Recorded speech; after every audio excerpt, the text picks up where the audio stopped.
It's good to see you again. Welcome. I'm Felicity Ezewuike. So, not everybody is aware that Africa has taken a stance on artificial intelligence. The declaration, supported by 54 signatories, including the African Union, at the inaugural Global AI Summit on Africa, was well received.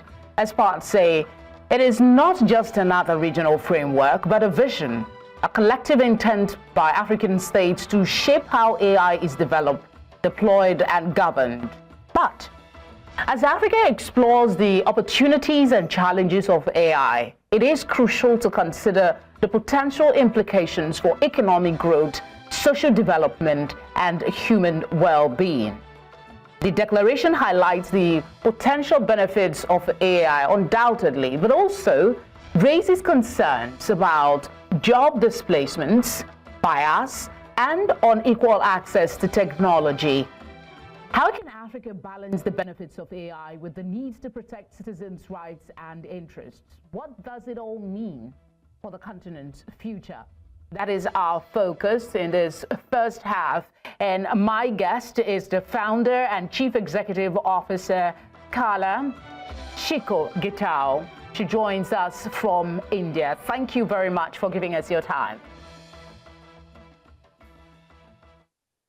Okay, I think your device is muted. If you can unmute, please. All right, thank you for joining us. Good afternoon. Okay, great. I can hear you now. Talk to us about the key provisions of this declaration and what it means for the continent's development.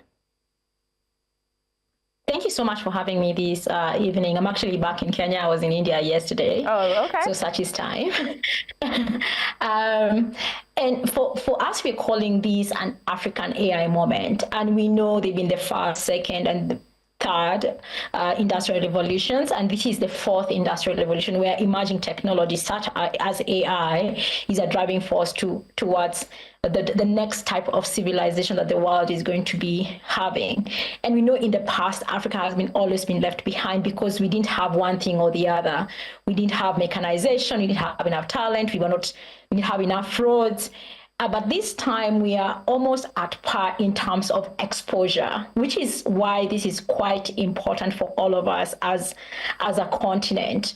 And for the declaration, it basically sets an agenda on what AI looks like in the African continent and the different components that needs to be in place for Africa to actually play in this space, to actually be part of the next level of civilization. So we have data, which is the foundation for AI. We have compute, which is what converts data into something useful. We have talent. We have an abundance of talent on the African continent with our 1.5 billion people and 75% youthful population under the age of 35.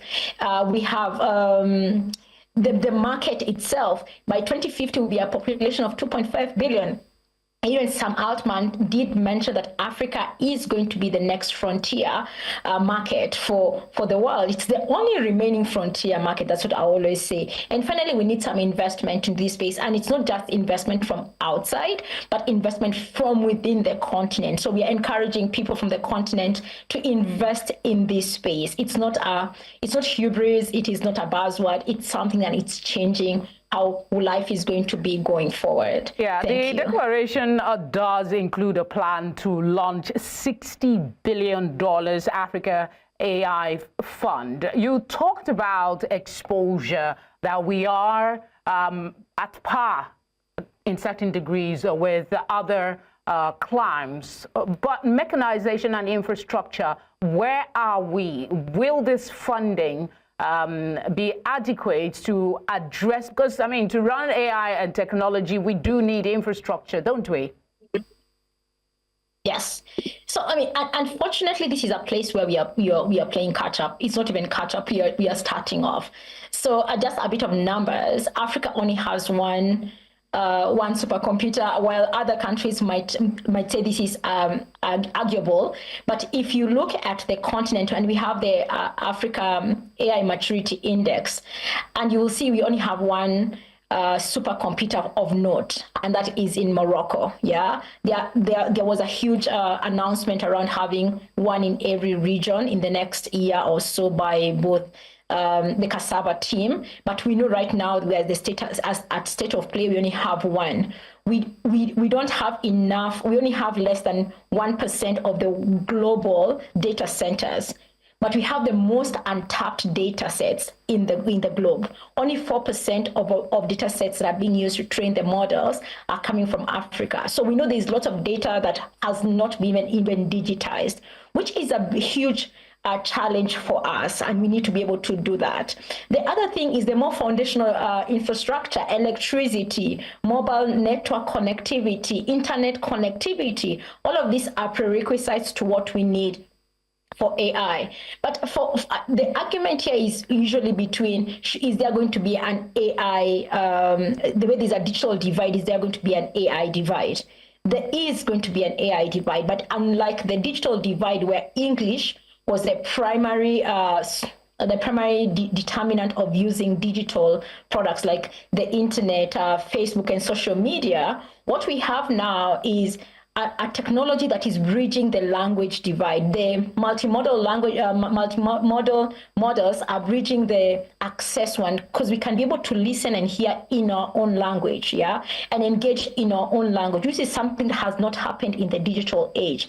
And for me, while there is all these things that we are talking about, that we need to, the challenges that we need to overcome, the opportunity is worth the pain.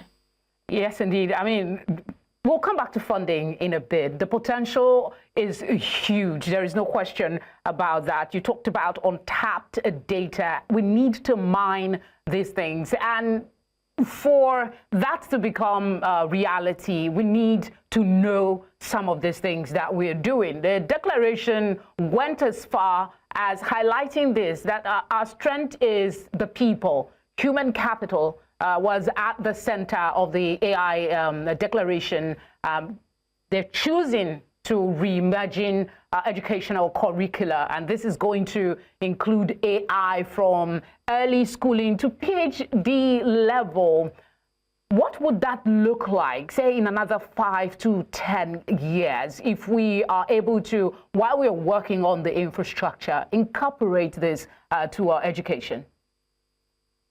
Okay, so it's not an either or, because one of the arguments around AI in Africa is everybody's always throwing, I mean, some of us who've been advocating for this for a while, everybody throws that you don't have enough infrastructure, you don't have this. It's saying we can do with what we have. And talent is our biggest one. So again, a bit of numbers.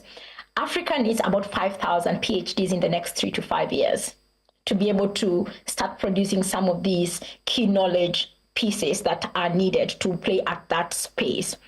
But we cannot wait for 5 years for our PhDs. We have to start now, right? And yes, we need 3 to 5 years, depending on where you're doing a PhD, to actually do the PhD. But what we can do right now is start awareness. And we start by training, doing basic training on what is AI? How can I apply it? How can I use it to increase my productivity, my income, and all of these things? But there's a second level, that is like the big masses. There's a second middle level here, which is the entrepreneurship and developer community. And this is, we can run boot camps between 3 to 12 months, where we are training our young people to be able to develop what is called agents. And 2025 is called the year of agentic AI, where many models are being created to be able to mimic human activities. I mean, if you've been reading the news, you saw Shopify basically said, you're not hiring if you can prove to me, you're only hiring if you can only prove to me that the work that you're hiring for cannot be done by an agent. Agents are going to change how we do work. But agents have to be built by a human being, because you need to be able to understand workflows, how people think, and be able to build this. This is something that we can start participating on right now. All our Android developers can be able to be turned into agentic developers for the world, because every SME in the world will need an agent, 2 or 3 agents, to be able to perform some activities for them. How do we start converting our our talent to be able to start providing resources for the world. And number three is being able to empower our policymakers. Our biggest weakness is we have all these nicely written documents that mean absolutely nothing for the continent and add no value for the continent. What we need to be able to do is ensure that our policymakers are working on forward-looking policies that are changing the world. So, for example, during the summit, we launched something called the Africa Governance Toolkit, which is basically a cheat sheet for any policy maker at an organizational level or even at a government level to be able to say, where are we right now and where can we go, given this is the ultimate place that we are going to go, and walk them through that process.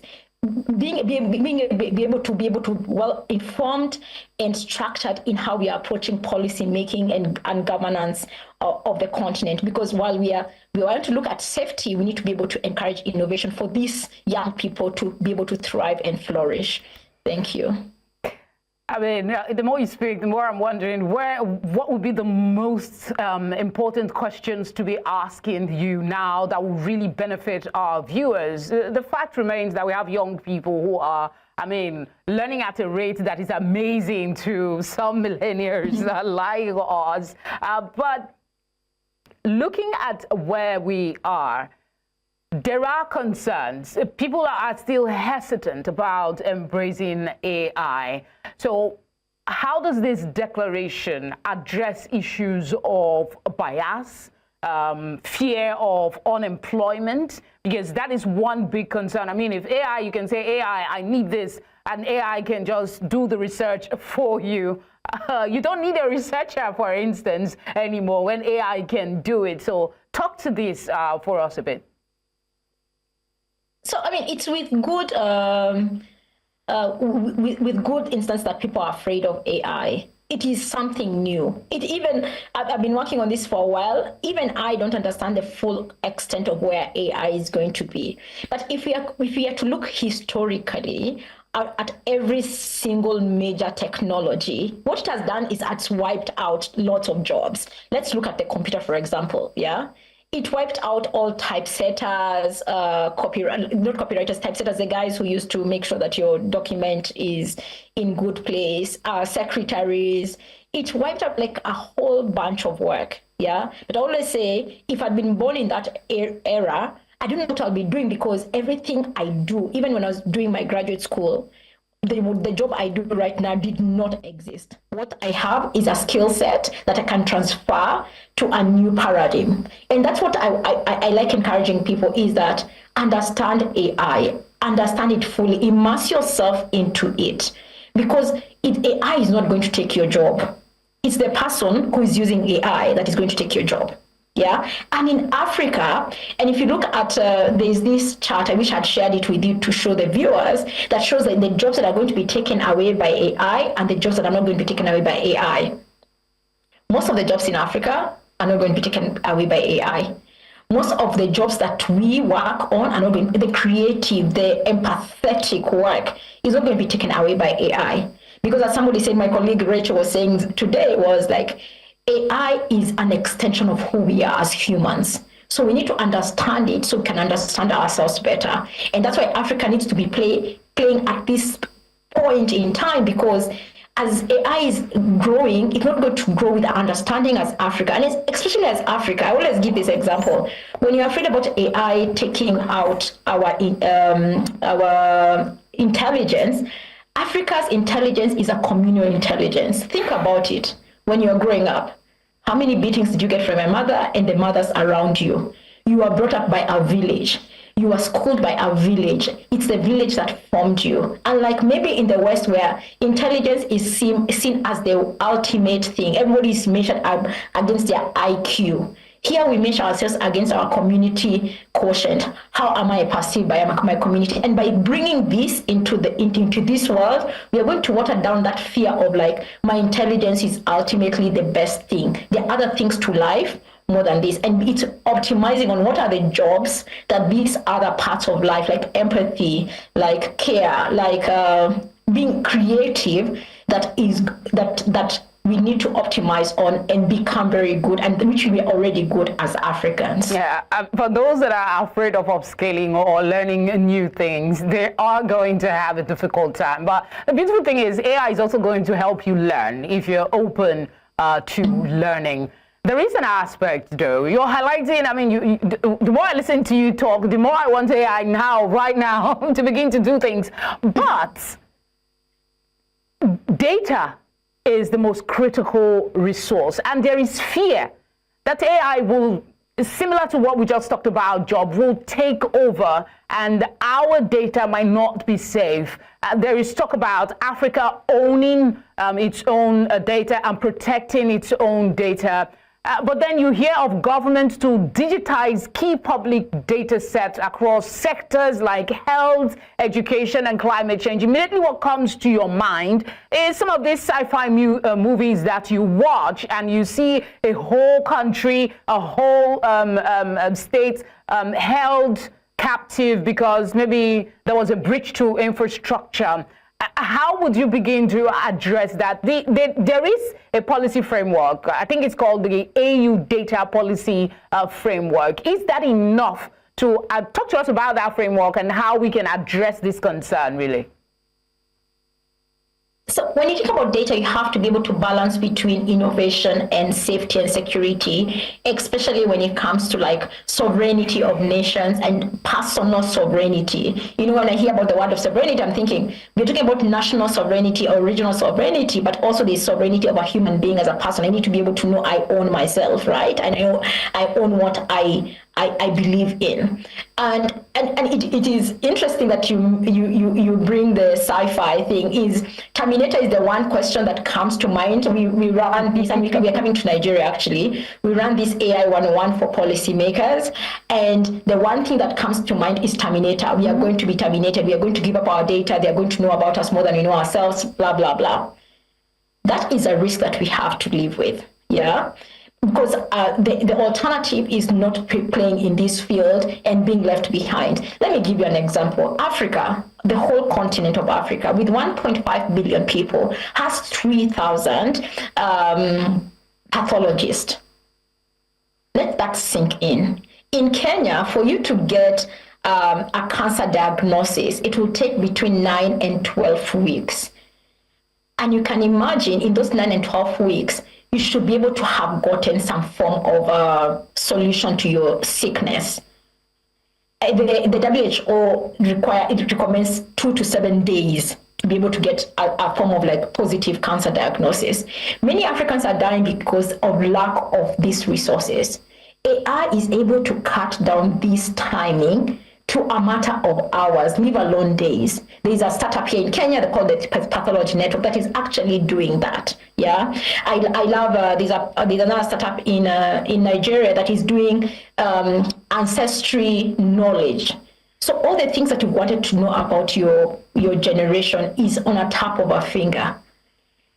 If we don't give this knowledge and information to these models, we'll not be able to get the outcome of it, the positive parts of it. Yes, there's so much work that is going through right now around protecting and the sovereignty of our data. You mentioned the AU data framework. There's AFCT is also working on something about how do we share without oversharing across the border. There's many initiatives around this. There's licensing by Lelapa and Masakane that's saying here is a licensing framework that allows Africans to be able to share their data without being taken advantage by the big tech. A lot of work is being done, but you have to think about it. If you're that cancer patient and you're told, give up your DNA to train this model and have a chance to live, or don't give up this DNA and your diagnosis is not going to come on time and you're likely going to die. You actually, sorry to interject, Shikoh. You actually sound like a line from a sci-fi movie right now. And that fear, as much as, seriously, as much as you're trying to reassure and say that is a risk we have to live with, remember that despite the continent's growing education portfolio, we still have people who are dogmatic, who are set in certain beliefs, who might have and might even begin to work against the adoption of AI across the continent. So specifically, how can we address this concern so that we can balance the fear of what the implications or the most dangerous scenario from the use of AI to the opportunities that abound, like you're describing? So, and it's some of this experimental work that is happening. I've mentioned Lelapa in South Africa, and Lacuna Fund. They are setting up a data sharing frameworks and licensing. It's called licensing more than framework. Is like you work in media. When you give your content out for syndication, you give it under a certain license that determines how it's going to be used without abuse. And some of that work is actually happening quite actively because we know we have the most untapped data set in the world. So we need to be able to protect, yeah? So we don't want it to be, as somebody said another day, we don't want to go through like data colonization where somebody is holding our data and holding us at ransom to use our own data. So this work is actually happening. What I'm trying to get people to understand is this work is happening. We are actively working towards ensuring that our data is protected, but without inhibiting innovation. That is the message I was trying to pass across. Thank you for getting me. So it's not all terminating. Yeah. Okay, I want you to talk to us about how Africa can ensure that AI solutions are inclusive and beneficial to all segments of society, because that is a tricky setup for Africans. We have this inequality, the widening gap between the rich and the poor. Are we sure the AI will not come now and the same thing will become worse? So the inclusivity comes from every part of the society being included in the data set, but also the use. One of my favorite programs in Africa, to be totally honest, is the 3MTT by the Nigerian government with Minister Bosun. And I love it because it is empowering young people at the base of the community to be able to make sure that their data, their livelihood, their context is reflected in everything that is being built, right? So for example, let me take 3MTT is collecting data, organizing it, labeling it for the next level. Equalizer, which is by Dr. Bayo, Dr. Bayo, who's built an amazing model out of Nigeria, is using that data to be able to build these world-class models that can be used by anybody in the world. Which means that Nigeria is not being left behind in this, let's collect data, let's label it, let's build models, then let's build applications on top of it that reflect our reality. And that is what Africa needs to do. That model is what Africa needs to be able to adapt, is that we need to make sure that every part of this stack, what we call stack, Africa is fully represented. Our communities, our languages, our context is fully represented, so that everybody is fully included in the data set. The second part of it is the utilization. And every time I talk to AI, about AI, especially to international audiences, non-African international audiences, say, but how are we going to use smartphone this, smartphone that? There are so many applications that I've seen that are using USSD, which can be utilized from the most basic of a phone that you can find in Africa, which is basically like Jacaranda Health here in Kenya are using SMS and USSD to enable women to access maternal health care by just calling out a function. And that's what we need. We need to be able to be very aware of our context. The third one is edge computing, is making sure that we are able to compute on our small smartphones, such that we're not using so much money to run models more expensively. So it's being, as there's a paper we are doing, talking about resource constrained AI is what Africa is doing, and we are innovating for the world, because other places in the world that are resource constrained are going to learn from us. So much to cover in so little time. We'll have to pause for today and hope to talk again soon. Thank you very much for obliging us today.